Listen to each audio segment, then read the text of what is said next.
Hei, esittelen sinulle nyt Äänekosken kirkon urkuja. Urut on valmistettu vuonna 1974. Valmistaja on nimeltään Hans Heinrich. Uruissa on 22 äänikertaa. Urkujen ehdoton erikoisuus on vaaka trumpetti, nimeltään espanjalainen trumpetti. Tämän kokoisissa uruissa harvemmin tällaista on.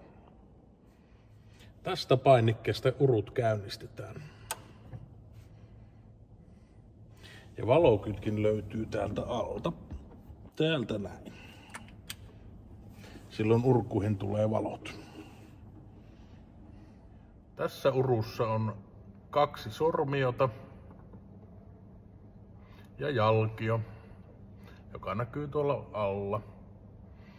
Tämän alemman sormion nimi on Hauptwerk saksaksi ja ylemmän sormion nimi on Svelwerk ja jalkion nimi on Pedale. Ne voidaan myös numeroida 1, 2 ja P, eli jalkio. Tässä on pääsormion eli Hauptwerk-sormion äänikertoja. Sieltä löytyy Principal-äänikertoina 8, 4 ja 2 jalkainen, huiluina 8 ja 4 jalkainen. Sitten löytyy 2 kieliäänikertaa, Dulcian ja sitten äsken mainitsemani espanjalainen trumpetti. Sekä myös Mixtur-kuoro, joka on Principal-kuoro. Tästä löytyy ylemmän sormion eli Svelwerk-sormion äänikerrat.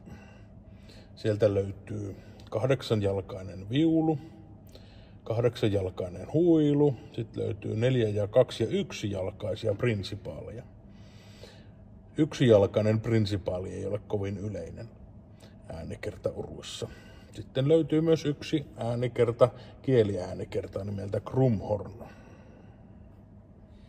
Jalkiossa, eli pedaalessa, on hyvin perinteisiä äänikertoja, Fagot, Suppas ja Principal 8. Mutta yksi erikoisuus tässä on, ja se on Quinte, 5,5-jalkainen, jonka kerrannaistulos on 16 jalkaa 8-jalkaisen kanssa yhdessä käytettynä. Näitä käytetään siis aina yhdessä, eli näin.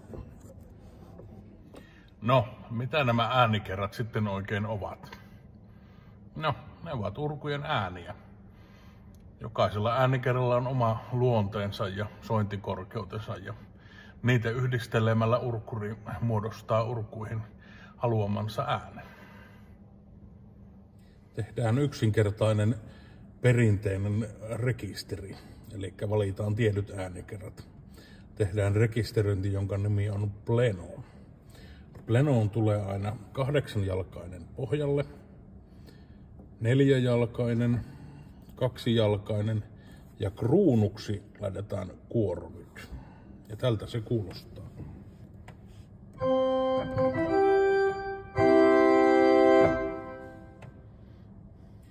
Muutetaan kruunua, otetaan kuoro pois ja vaihdetaan kielitilalle siihen. Äänimaailma muuttuu aika paljon.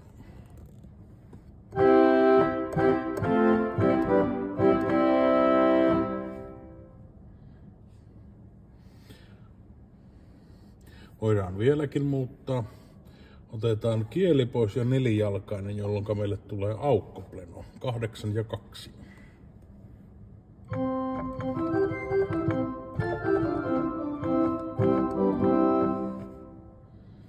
No, miltä se trumpetti kuulostaa? Sitä täytyy käydä kuuntelemassa penkistä, koska tässä urkujen soittopöydän kohdalla ääni kuulostaa aika rajulta, eikä siltä miltä se oikeasti kuulostaa.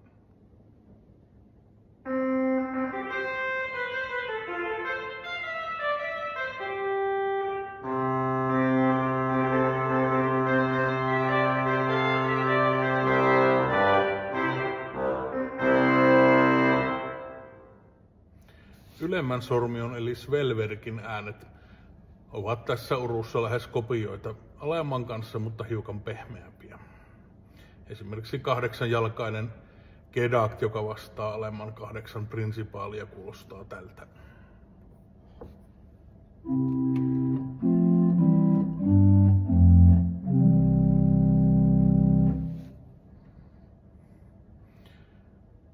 Siihen voidaan lisätä 8-jalkainen Spitz-kampa, jolloin päästään vielä vähän lähemmäksi Principalia.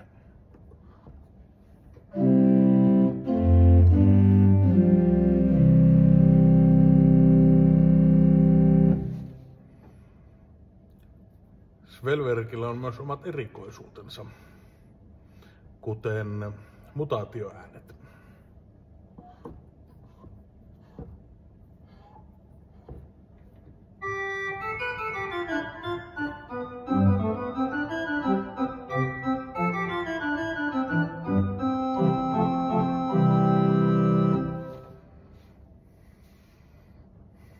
No miksi uruissa on 2 sormiota? Esimerkiksi tästä syystä.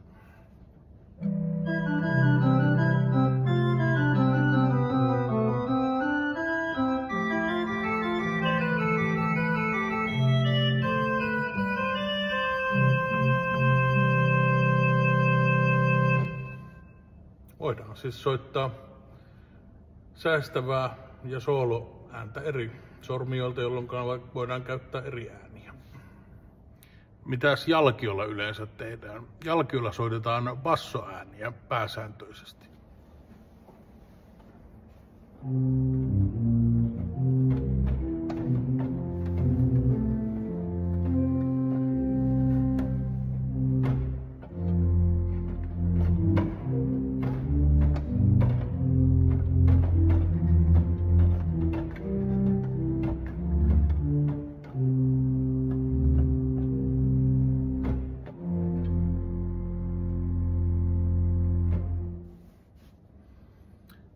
Vielä pieni pätkä virrestä numero 1, eli tulevan sunnuntain suosikeista, eli Hoosianna.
Kiitos kun katsoit videon.